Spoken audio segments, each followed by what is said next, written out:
Muy buenos días. En nombre de la decano de la Facultad de Humanidades, la señora Clara Charansky, le damos la bienvenida al señor Juan Sutil Cervoin. Él es presidente de la Confederación de la Producción y del Comercio, CPC, desde marzo del 2020, fundador y presidente de Empresa Sutil desde 1982, uno de los principales holding agroindustriales de Chile. En el año 2018 recibió el premio Diego Portales Palazuelos al mejor empresario del año. En 2017 fue distinguido como el empresario del año por ICARE. En el 2018 recibió el premio del empresario del año entregado por la Asociación de Periodistas de Televisión. Y este año, el 2020, fue el gestor y líder del Fondo Privado de Emergencia para la Salud, Siempre por Chile, una iniciativa inédita de las empresas y empresarios de nuestro país que logró reunir 111.000 millones de pesos para colaborar con la crisis sanitaria y económica ocasionada por la pandemia.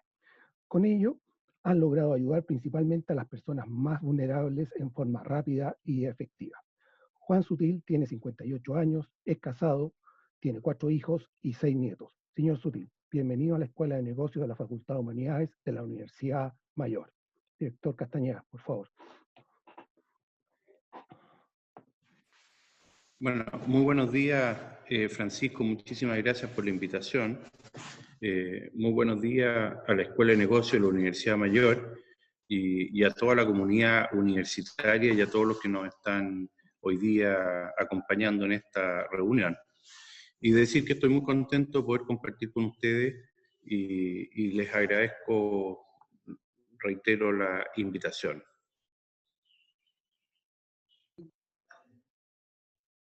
Perfecto. Juan, gracias Francisco, gracias Cecilia.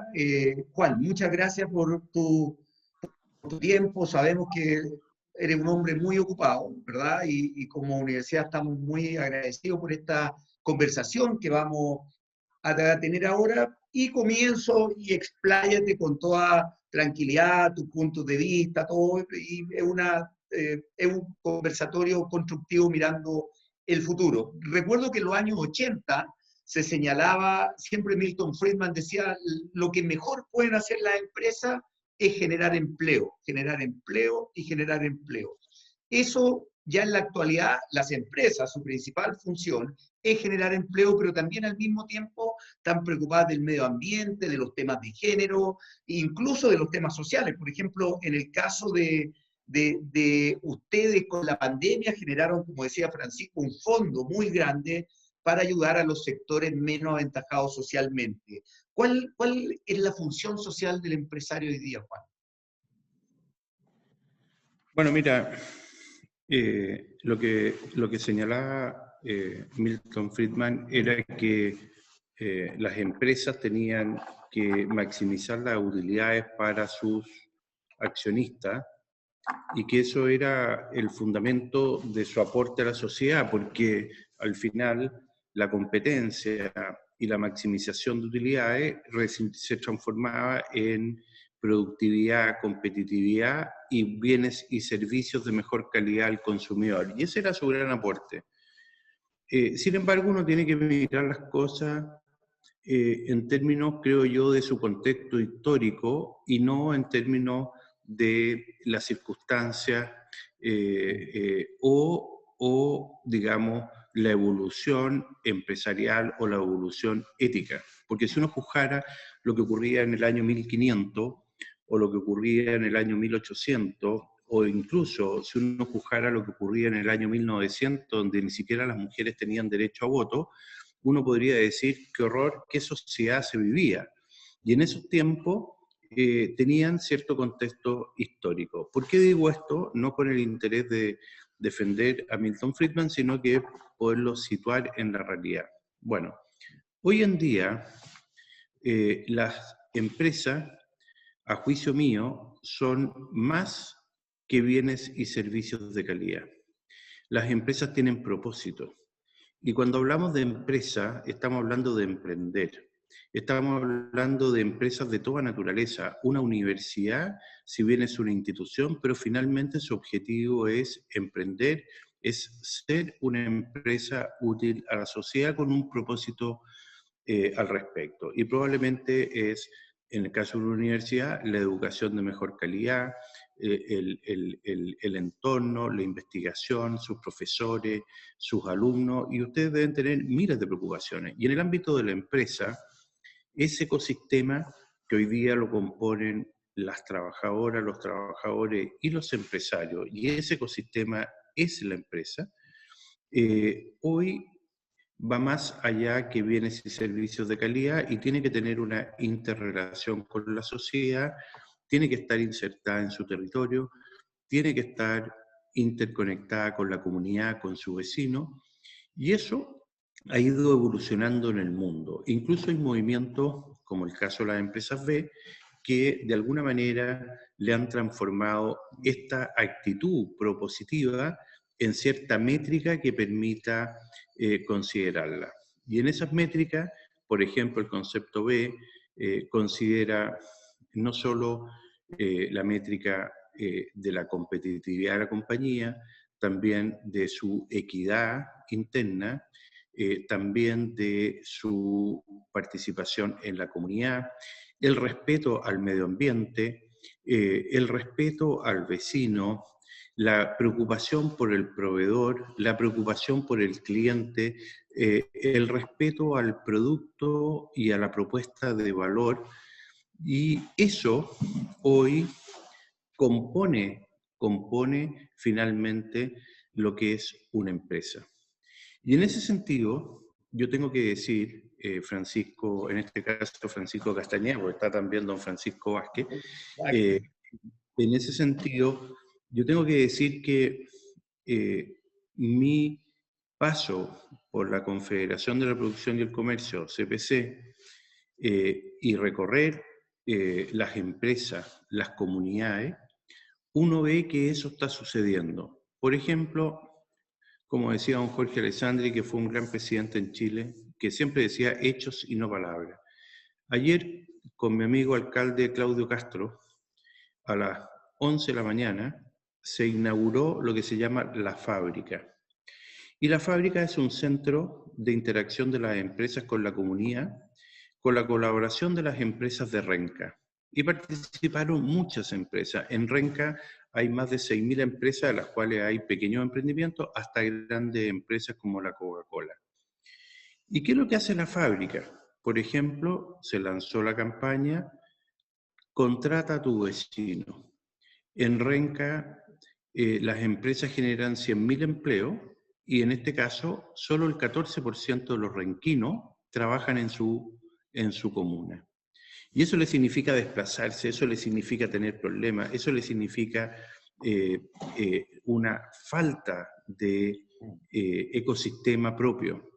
Bueno, las empresas que estaban ayer allá se reunieron, hicieron un esfuerzo público-privado, el municipio compró un terreno, ese terreno que era antiguamente un supermercado se transformó en un centro de negocio comunitario, donde se interactúa con el apoyo de la municipalidad y de todas las empresas se abren para poder contratar a los propios vecinos, las empresas se abren para colaborar con las comunidades activas de la comuna y se logra propósitos. Y ahí, y con esto termino, cada empresa tenía un propósito distinto, no solo interno, sino que también externo hacia la comunidad.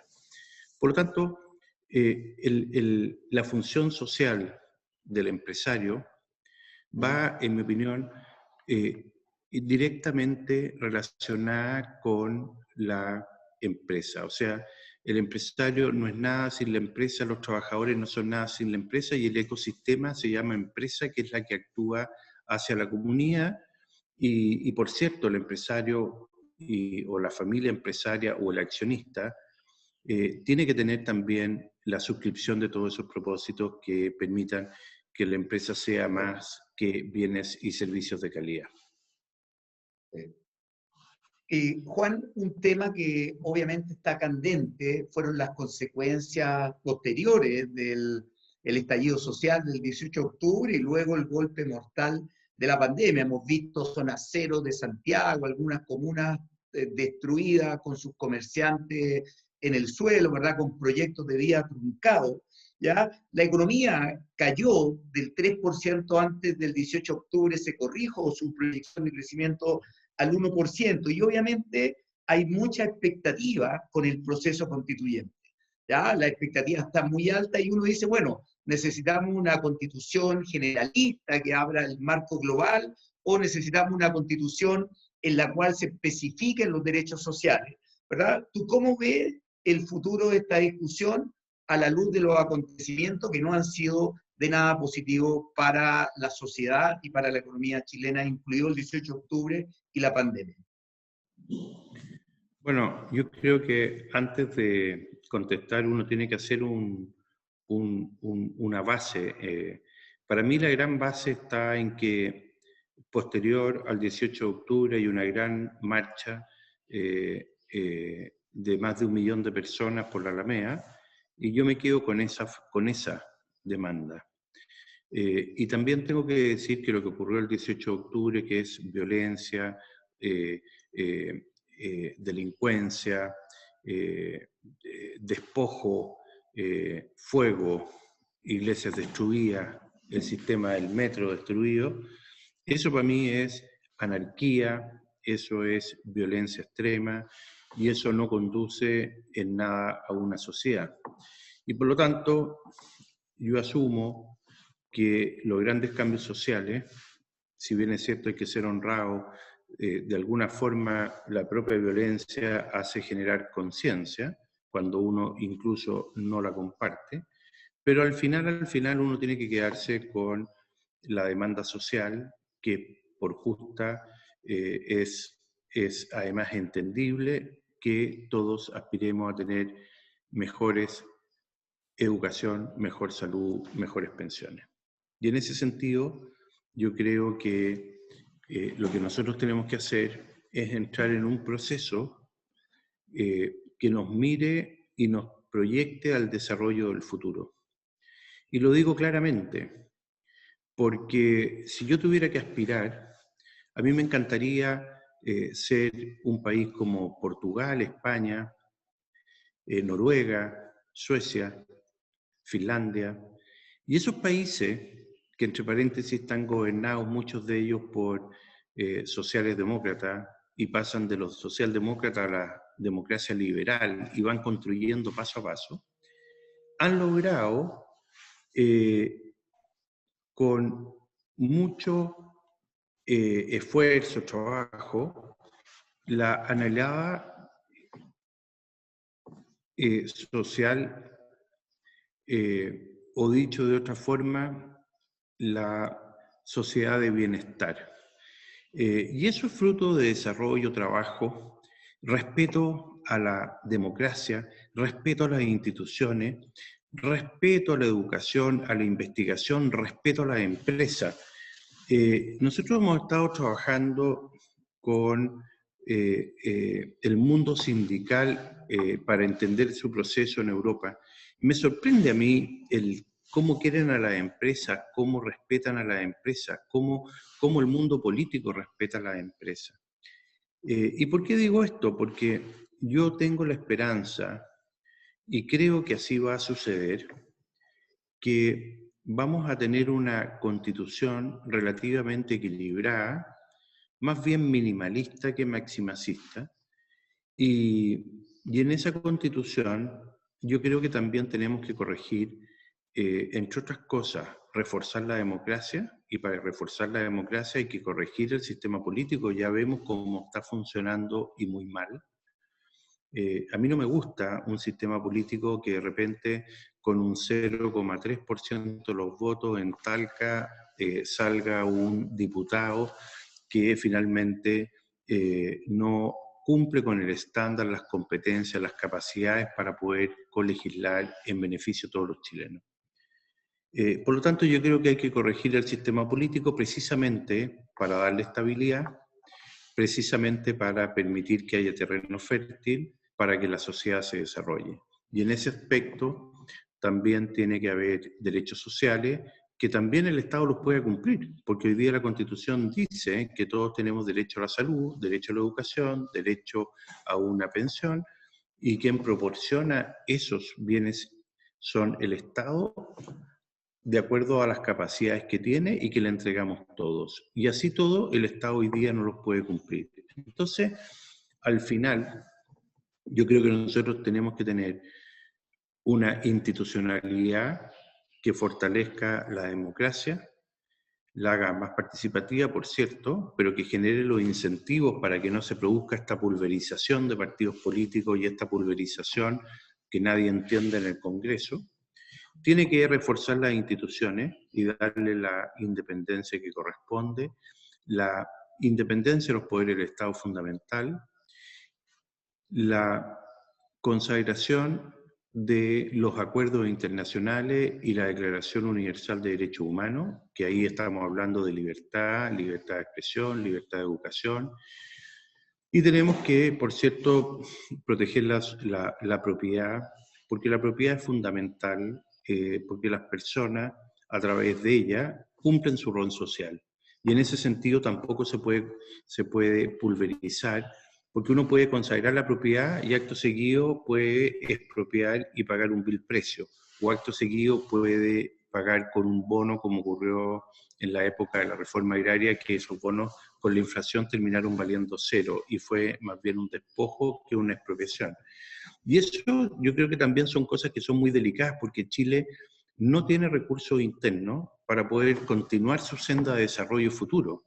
Tanto es así que nuestras carreteras, gran parte de nuestros puertos, gran parte de nuestra energía eléctrica, son inversionistas extranjeros, incluso algunos que son gobiernos extranjeros. Entonces nosotros tenemos que tener una institucionalidad muy robusta, muy sólida, que permita avanzar hacia esos países que yo digo que admiro, y no mirar al otro lado de la cordillera, como es Argentina, que a juicio mío es un país fallido, que tiene muy buena retórica, buen discurso, pero tiene casi el 60% de su población en la pobreza absoluta. La mitad de Buenos Aires no tiene servicios básicos en el alcantarillado. Tienen inflación porque no tienen financiamiento externo, perdieron la credibilidad en el mundo. La política es mucho que desear, hay una corrupción abismante.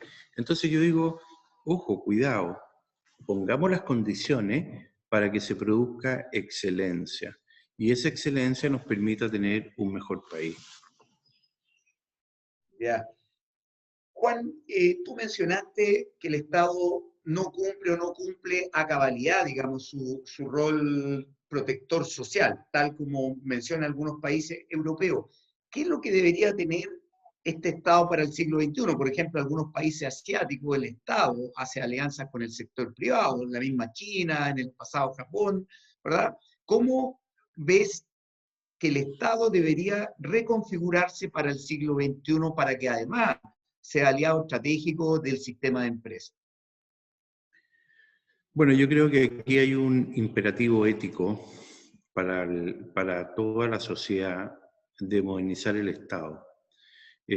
No nos olvidemos que uno de los enclaves que quedan de la dictadura es el estatuto administrativo, que no permite remover a las personas en el Estado, es capturado muchas veces por ciertos sectores políticos, no permite la excelencia académica muchas veces en las escuelas primarias porque no puede remover a un mal profesor o un mal director, y yo creo que eso tenemos que hacernos cargo. Por otro lado, también tenemos que hacernos cargo de la eficiencia, y ahí también reitero, hay un imperativo ético, porque hay muchos programas del Estado que son inadecuados para los tiempos. Quizás hace 20 años cumplieron un rol, pero es como los impuestos, que una vez que se instalan, ahí quedaron, o aunque sean malas propuestas. E incluso hay proyectos que más del 90% es burocracia, ni siquiera llega directamente al usuario. Entonces, en ese aspecto, yo creo que nosotros también tenemos que mirar a estos países que están más adelante que nosotros. Me refiero a países de Asia como Nueva Zelanda, Australia y otros, incluso Singapur, y me refiero a países de Europa, donde ellos hicieron la modernización del Estado, permitieron la meritocracia, permitieron la eficiencia en los servicios. Y pongo un ejemplo. hay países como los que yo menciono, donde en un cambio de gobierno se cambian, el caso más extremo, Nueva Zelanda creo que son 400 puestos, y países europeos son 3.000, y en Chile se cambian más de 30.000, 40.000. Entonces uno dice, bueno, eso va contra lo que el Estado tiene que dar como servicio. Y en ese aspecto, también el Estado puede, y agradezco lo que tú dices, puede y debe ir con el sector privado a la solución de los problemas. Y quiero hacer una suerte de información, denuncia, llámalo como queráis. Nosotros, como gremios, las mutuales y la Asociación Chilena de Seguridad dependen de algunos gremios. La Asociación Chilena de Seguridad, la SOFOFA, la mutual de la Cámara Chilena de Construcción, y ellas dependen todas de la CPC. Hemos propuesto dar servicios y acortar las listas de espera a las mismas tarifas que paga el Estado a los hospitales públicos. Esas propuestas que hemos hecho, las hemos hecho incluso en algunos casos haciendo nosotros un cofinanciamiento que sale del bolsillo de las propias mutuales. Y eso ha sido casi imposible conciliarlo con los políticos actuales en Chile, porque no nos podemos meter, no podemos actuar. Pues bien, ¿por qué digo esto? Porque en un país desarrollado eso no sucede. Lo que cuenta es que en vez de que hayan 200.000 personas o 257, para ser exacto, en una lista de espera no auge, estarían todos felices que eso estuviera en cero. Y el sector privado también puede hacer esas prestaciones, así como en salud también lo puede hacer en educación y muchas veces en mejor condición que la propia institucionalidad pública. Por lo tanto, yo soy un postulante de verdad a que la colaboración pública-privada sí se puede. Y nosotros lo hemos demostrado con el Fondo de Emergencia Sanitario. Nosotros juntamos más de 111.000 millones, una cosa inédita en Chile, y comparable a nivel mundial. Yo creo que por aporte empresarial per cápita, por aporte empresarial relativo a la economía, yo creo que es lo más grande que ha ocurrido en el mundo con la pandemia. Entonces, y eso lo hemos canalizado todo a través de apoyo público-privado, y gracias a eso no ha habido que distribuir la última cama en Chile, entre otras cosas. Y por lo tanto yo creo que nosotros tenemos ahí una conexión. Y la sociedad, y con esto termino, está interpelando a la empresa y a los empresarios a que vayan más allá que bienes y servicios de calidad. Entonces, es como contraproducente que te interpelen por un lado y no te permitan interactuar en otra. Juan, un tema recurrente que yo creo que está un poco postergado, dada la crisis, dadas las proyecciones de crecimiento negativo, el tema tributario. ¿Ya? Si uno dice, bueno, hay que avanzar en mayores prestaciones sociales, de alguna forma el Estado hoy día, tú sabes, tiene una deuda pública sobre el 30% del PIB y en pocos años va a llegar al 45% del PIB, más el problema de las pensiones a futuro, ¿verdad? Todo lo que está ocurriendo hoy día en Chile. ¿Cómo ves esa ecuación, impuestos versus crecimiento económico, versus empleo, versus prestaciones sociales? Es una ecuación, me imagino, compleja para el sector empresarial. Bueno, te voy a contestar como empresario haciendo una suerte de analogía. Cuando uno es empresario y está en una situación compleja con la empresa, por cierto que uno tiene que estar dispuesto a hacer un aumento de capital. Y ese aumento de capital a veces te significa hipotecar tus bienes personales, a veces te significa perder tu ahorro, a veces te significa endeudarte, pero antes que eso, tú analizas dos cosas antes de hacer el aumento de capital. Primero, tu estructura, tu reasignación de costo de operación, y junto con eso tú haces un proyecto de desarrollo. para cambiar la situación, ¿no es cierto? Entonces tú dices, bueno, voy a hipotecar o vendo mi casa, pero lo hago en función del futuro.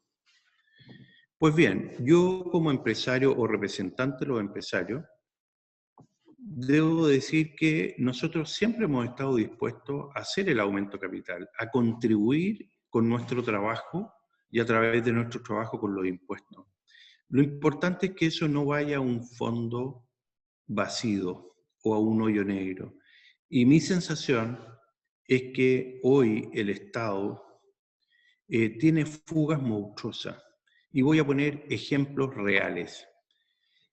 La oposición transversal y el oficialismo con 16 destacados economistas determinaron un plan de acción para enfrentar la pandemia con 12.000 millones de dólares. Bueno, de ahí 3.000 salieron de resignaciones, rapidito, con mucha urgencia. Y yo digo, bueno, esos 3.000 millones si se reasignaron y el presupuesto del Estado son cifras monstruosas, ¿qué estamos esperando para hacer esas reasignaciones? Nosotros, por otro lado, hemos hecho un observatorio del control de las compras del Estado. Y el Estado compra mal, y lo hemos demostrado. Aparte que se puede detectar algún grado de corrupción también. Y ahí pueden haber otros 3.000 o 4.000 millones. Entonces yo digo, nosotros como empresas y empresarios tenemos que estar dispuestos a jugarnos por el futuro de Chile.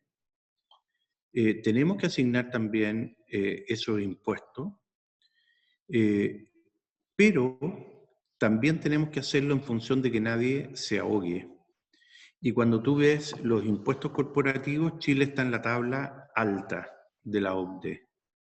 Donde están los impuestos a las personas está en la tabla baja. Entonces, tiene que haber una ecuación que permita que esto vaya con un cierto equilibrio. Y en ese sentido, los empresarios siempre vamos a estar dispuestos, pero tenemos que cumplir con la analogía de estructurar el Estado, evitar su captura, no puede ser una caja pagadora. Y también quiero decir que me ha tocado interactuar desde el 12 de marzo con el Estado. Cada vez que voy a un ministerio me hago el tonto y subo caminando por los pasillos. Caminando. Y me paseo, pucha, disculpe, me equivoqué, el otro piso. Y voy mirando. Igual como lo hago en las empresas. Yo entro a las empresas, yo no entro a sentarme a la mesa del directorio. Entro a veces por la cocina, entro por los potreros, entro por las plantas, entro por donde se bota la basura. Bueno, y tú te vas paseando por los ministerios, y probablemente ustedes van al Ministerio de Educación, a ese no he ido, pero a ustedes les debe pasar, y se dan cuenta que la gente toma cafecito, lee el diario, se pasea, y hay mucho que hacer en términos de eficiencia, asignación, recursos. Y por cierto, es necesario para el futuro y para que Chile en el 2.0, 3.0, 4.0 vaya, y esto no es un problema de transformación digital, este es un problema de ética, de servicio, de calidad, de responsabilidad. Ya. Juan, otro tema que ha estado bastante en boga es la discusión respecto a la matriz productiva. La impuso ese tema, es un tema viejo, recurrente, lo impuso Edwards, ¿verdad? Sebastián Edwards lo levantó nuevamente y la verdad es que incluso como economista, yo, probablemente mucha gente tiene el sesgo del discurso de que la economía exporta recursos naturales, materia prima, ¿verdad? Y uno, eso queda como un lugar común, digamos, como algo que es así. Sin embargo, cuando uno mira la estructura exportadora, ya exportar una manzana requiere tecnología, marketing, pasteurización, una carta de crédito, trazabilidad, embalaje ecológico, ¿verdad? No es solamente exportar una manzana, ponerla adentro de un cajón y sacarla al extranjero. Requiere una mini corriente de innovaciones muy fuerte, ¿verdad? ¿Cuál es tu posición respecto a ese discurso que me imagino que lo viene, tú eres agroindustrial, ¿verdad? Que viene recurrente, que Chile tiene que diversificar, como que Chile pasara a producir computadores mañana y dejara de producir fruta, porque producir fruta no es tan productivo. A ver, no sacamos nada con exportar moda o exportar ropa, porque la moda la hacen los italianos y los diseños lo hacen los italianos, y eso ya está instalado en el mundo. Y la ropa barata la hacen los vietnamitas, los coreanos, los chinos, mejor que nosotros. Lo que quiero decir con esto es que nosotros tenemos que poner las fichas donde están nuestras ventajas competitivas comparables. Y en eso yo estoy convencido que Chile tiene una chance enorme de ser una potencia agroexportadora. Lo conozco muy bien y ahí estamos hablando del mundo de los alimentos. Que dicho sea de paso, el sistema silvoagropecuario alimento hoy día estamos llegando a los 25.000 millones de dólares, que el cobre está en una cifra cercana a 30.000. Y bajó bastante y ahora está subiendo por el hecho de la alza de precios. Entonces yo digo, ¿dónde está el futuro de los países? Bueno, hay países que su futuro puede ser vender computadores, pero las ventajas comparativas del ejemplo de la manzana, que es el mismo ejemplo de un berry que se vende en una bolsita en un supermercado, ya sea congelado, procesado o fresco, o la misma manzana que se puede vender en producto final, y que hoy día cada día avanzamos más hacia allá, o bien la madera, que las empresas, en este caso, las grandes empresas madereras chilenas tienen plantas de proceso ensamblado en Estados Unidos, en España, en Portugal, y terminan su proceso terminal. Yo creo que hay que mirarlo con bastante responsabilidad. El mismo caso de las viñas. Las viñas exportan una botella que es nuestro embajador, y ahí tenemos la botella, tenemos el corcho, tenemos la cápsula, tenemos la etiqueta, la contraetiqueta, la caja de cartón, el flete, el embarque, el gasto de aduana, el flete, y suma y sigue, y esta cadena es enorme. Entonces, cuando uno mide las cosas al pie de la vaca, como se dice en el campo, claro, la agricultura es chica porque es la tierra o es la leche, pero cuando uno lo mira es que Colún exporta productos lácteos de calidad y que están en los supermercados, a mí me parece una falacia decir que Chile es un exportador solo de materias primas. En el caso de los salmones, es una industria que compite mano a mano con la industria noruega o finlandesa o del norte de Europa. Y yo he visto salmones chilenos fileteados, trozados, en los mejores restaurantes del mundo. Y eso, yo me pregunto, ¿eso no es valor agregado? ¿O los medallones de salmón en las cadenas de supermercado, producto terminado? ¿O las plantas productoras de semilla? Chile exporta casi 1.000 millones de dólares en semilla. Eso es ultra tecnología, para que otro señor vaya y la siembre en algún lugar del mundo. Entonces, ojo, que quizás estemos midiendo el mundo por los concentrados de cobre, pero también los señores economistas que los miran debieran pensar, bueno, ¿y por qué el concentrado de cobre se procesa en China? Porque China no respeta el medio ambiente, porque China es competitivo, porque tiene tremendas plantas, pero sobre todo porque no está cumpliendo con las condiciones ambientales que Chile sí cumple. Entonces, hacer el proceso de refinamiento en la planta de Ventana significa perder $30 por tonelada. Entonces, los chinos, ¿cómo lo pueden hacer? Lo pueden hacer porque finalmente lo que están haciendo es atacando también con tecnología quizás más eficiente, pero también más dañina. Entonces, ahí hay que mirar bien el cuadro, porque ese cuadro no permite procesar muchas veces los productos, especialmente mineros, en Chile. Y yo espero que así sea. Ahora, hay otras oportunidades, por ejemplo, en el litio o en el hidrógeno verde, que yo creo que esas industrias van a poder plantearse en una forma distinta. porque el mundo desarrollado va al mundo verde y por lo tanto yo creo que ahí tenemos una chance muy distinta al caso del cobre. Ok, estuvo Juan la semana pasada Mario Marcel acá, el presidente del Banco Central, y señaló, digamos, que todo el apalancamiento de recursos vía deuda hacia las pequeñas y medianas empresas, ¿verdad? Tú conoces muy bien el FOGAPE, Fondo de Garantía al Pequeño Empresario, el FOGAIN, para inversión en activos fijos, había fluido bastante bien el crédito hacia las empresas y había sido contracíclico, ¿ya? Además de otras líneas de crédito que tiene el Banco Central, las líneas de facilidades crediticias condicionales a las pequeñas y medianas empresas para los bancos.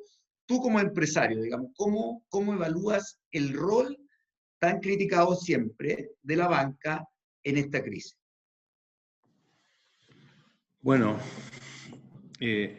mira las redes sociales, ayer decían Juan Sutil, delincuente ladrón que se roba la plata con don Francisco a propósito de la campaña y la fundación que se hizo, que se llama Conecta.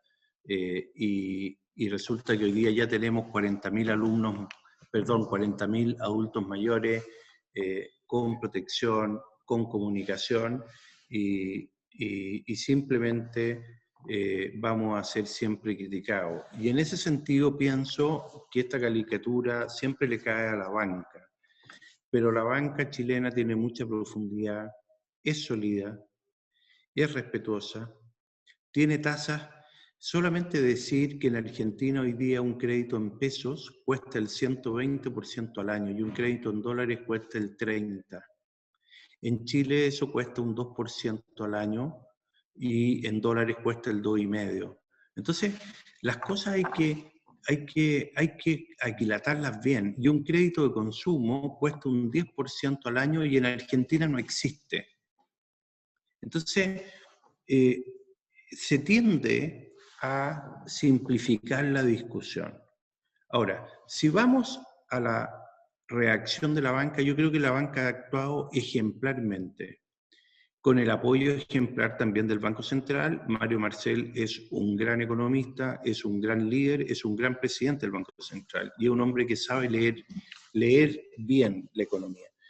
Y resulta que el Banco Central sacó líneas especiales a los bancos, pero líneas que están condicionadas para la profundidad del aumento de las nuevas operaciones y transacciones, más el FOGAPE.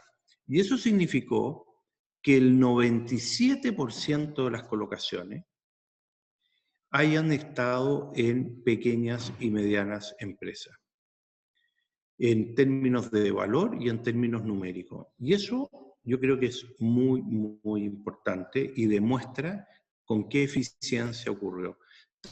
Tanto así que nunca más nadie reclamó en los diarios. Yo no he visto nunca más a ningún dirigente de la CONAPYME, ni de la MIPYME, ni de la ASECH reclamando que no se le haya satisfecho las necesidades de las personas. Por otro lado, la banca ha reestructurado 48.000 millones de dólares, más de 1.300.000 transacciones. Y yo digo, ¿hay tanta gente que lo necesite? Y mi respuesta es no. Pero la gente toma las oportunidades y dice, ¿por qué no voy a renegociar mi crédito hipotecario si me la están dando? ¿O por qué no voy a tomar el crédito? Lo importante es que eso se transforme en inversión y ojalá no en consumo. Por lo tanto, yo creo que el Banco Central ha actuado muy bien, la autoridad económica lo ha hecho ejemplarmente bien, la regulación también, y especialmente los bancos han operado con una agilidad, considerando que además estaban a medias dotaciones y pudieron operar casi 300.000 créditos a la pequeña y mediana empresa en forma eficiente y oportuna.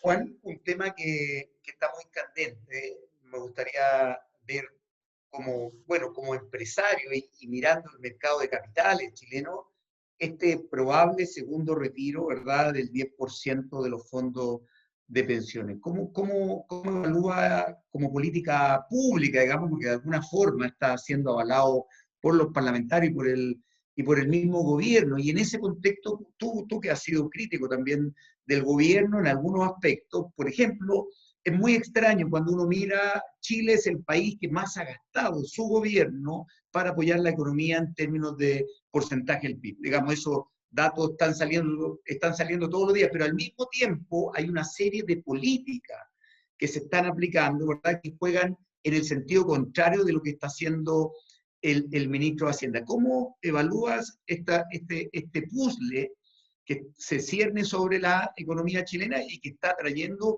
incluso hay una crítica transversal de economistas de diferentes tendencias respecto al retiro del 10%? No es solamente la gente como más libre mercado o con un enfoque ideológico muy estrecho, hay un gran espectro. ¿Cómo ves tú esta problemática actual, incluida tu opinión sobre el gobierno actual?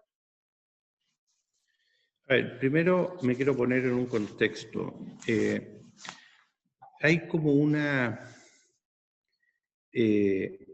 tendencia a transformar la política, la alta política, en una cosa cortoplacista de Twitter, de impulso, que yo creo que nos va de alguna forma craquelando como sociedad y como país, y además polarizando.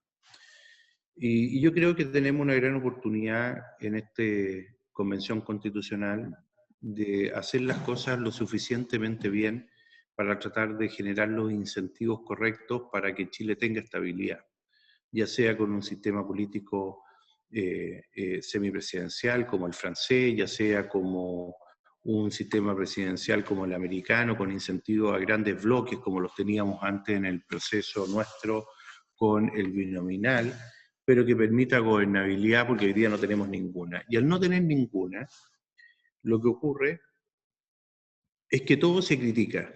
Y resulta que han pasado los meses y las familias ya han recibido durante varios meses el ingreso familiar de emergencia, han recibido los apoyos a la clase media, que ahí yo tengo un dolor muy grande porque hay 400.000 personas en Chile que no lo debieran haber recibido, y eso pasó piola.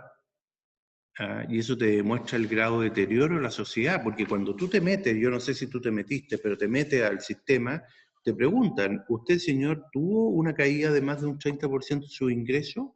Tú tienes que decir sí o no. ¿Usted está cesante? Sí o no. ¿Usted esto? Sí o no. Y hay mucha gente que dijo a todo que le había sucedido y era falso.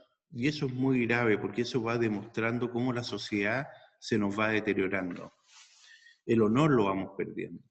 Entonces, yo creo que también aquí hay una caricatura de que todo tiene que ser en 5 minutos, y lo más bien que hoy día el seguro de desempleo operó perfectamente bien. El ingreso familiar de emergencia ha operado tan bien que hoy día cuesta encontrar las dotaciones. Yo he conversado con empresarios que hoy día están con serias dificultades en la construcción, en la agroindustria, en las industrias, porque están con dotaciones del 60, 70, 80%. Y muchas veces la gente dice, ¿para qué voy a trabajar? Si yo vengo a trabajar pierdo mis beneficios, prefiero recibir el ingreso familiar de emergencia y me quedo en la casa. Entonces, yo creo que hay que ser honesto en eso. Ahora, yendo a tu pregunta, yo estoy totalmente en desacuerdo con el retiro del primer 10%, con el retiro del segundo 10%, precisamente porque creo que el Estado, independiente que se le critique, porque no llegó la semana 1, sino que llegó la semana 3, y esta misma crítica existía con el FOGAPE, y esta misma crítica existió en todas las acciones que tomó, yo dificulto que otro gobierno lo pueda hacer mejor. Y resulta que el país está funcionando, funciona bien, y creo yo que estamos ante el riesgo de banalizar las cosas, relativizarlas. Creo que efectivamente el gobierno tiene otro problema. El gobierno tiene un problema que le falta capacidad política para haber logrado esto, pero también hay que ser muy honesto, pero la oposición tampoco le ha dado ninguna capacidad. Y como le pasó al presidente Frei Montalva cuando le negaron la sal y el agua, eso lo dice en su memoria y está en la memoria de todos los chilenos, a este gobierno le está pasando un poco lo mismo. Entonces, estamos en un par de polos que no permite generar esta comunión de intereses, ir buscando el bien común y lograr que las cosas vayan en la perspectiva que corresponde que vayan. ¿Ya?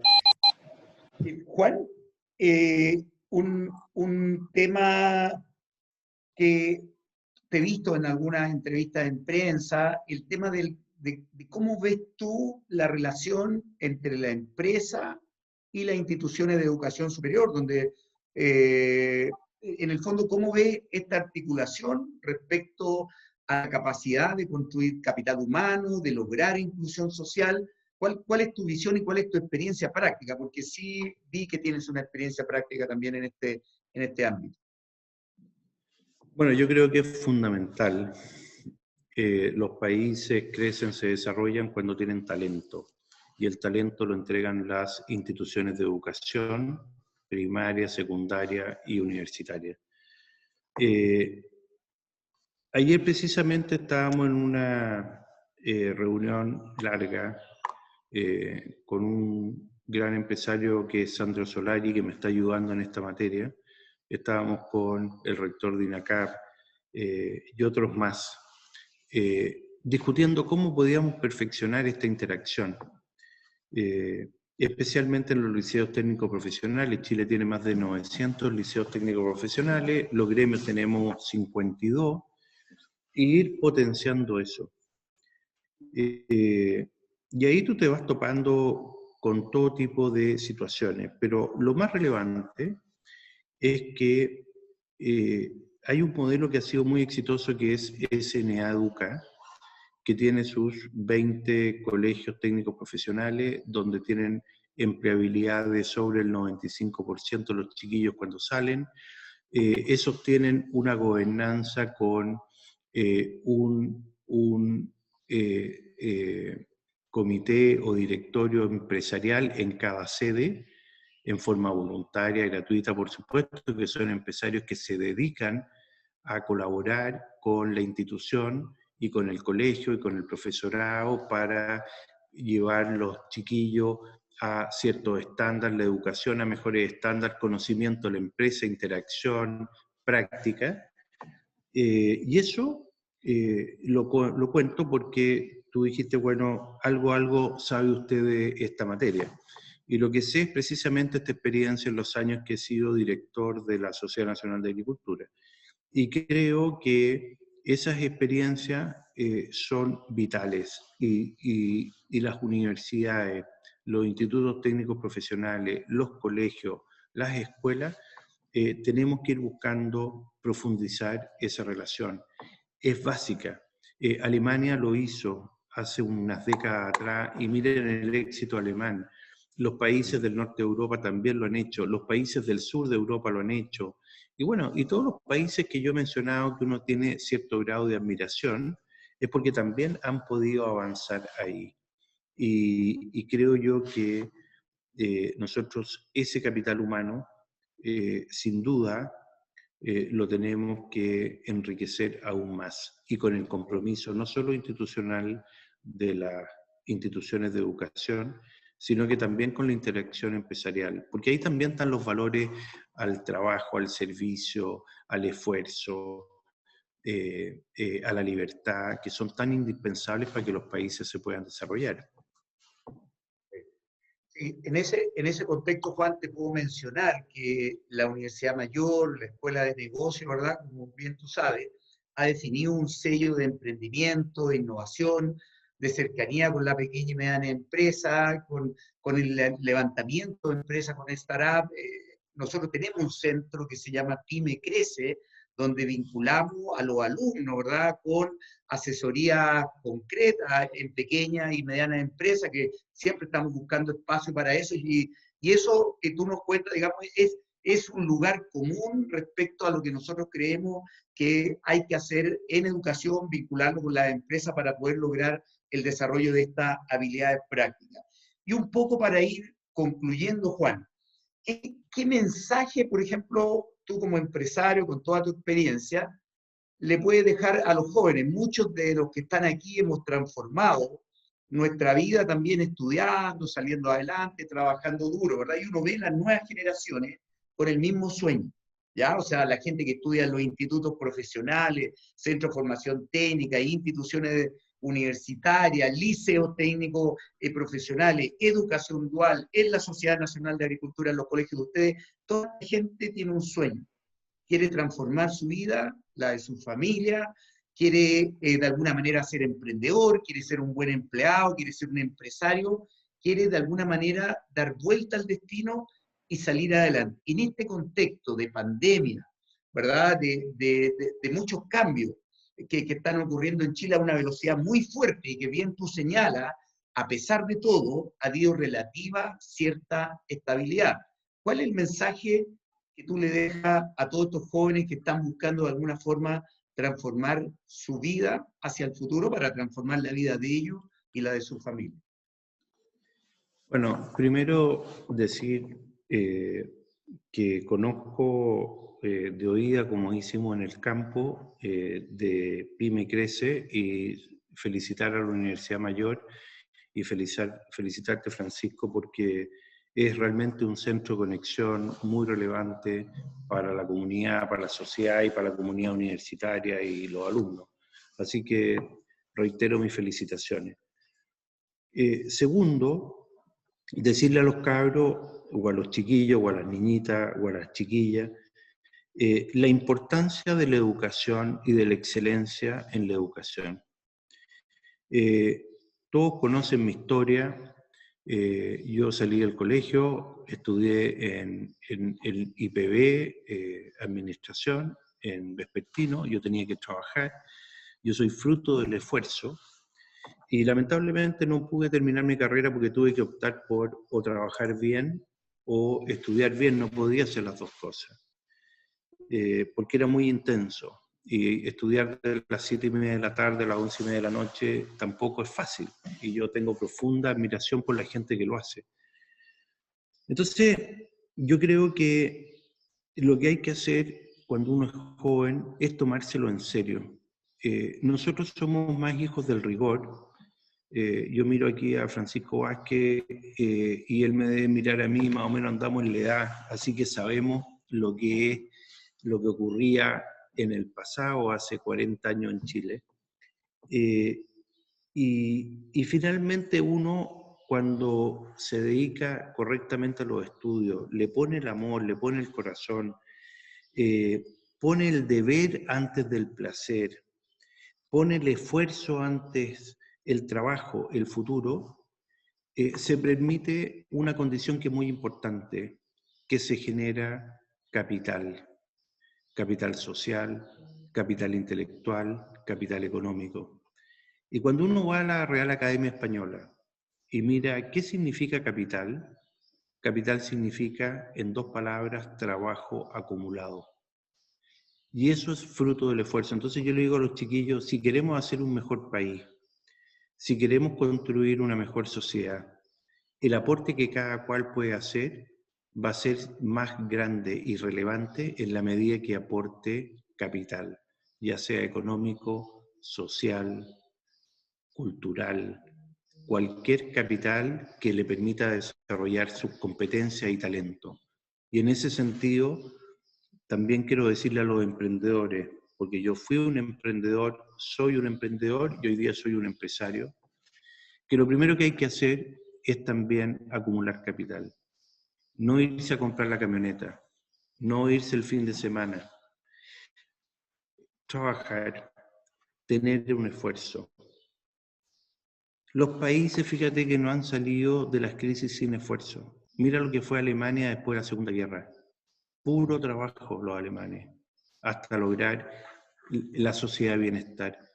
Japón, ¿qué es lo que era Japón en el año 60? Nada.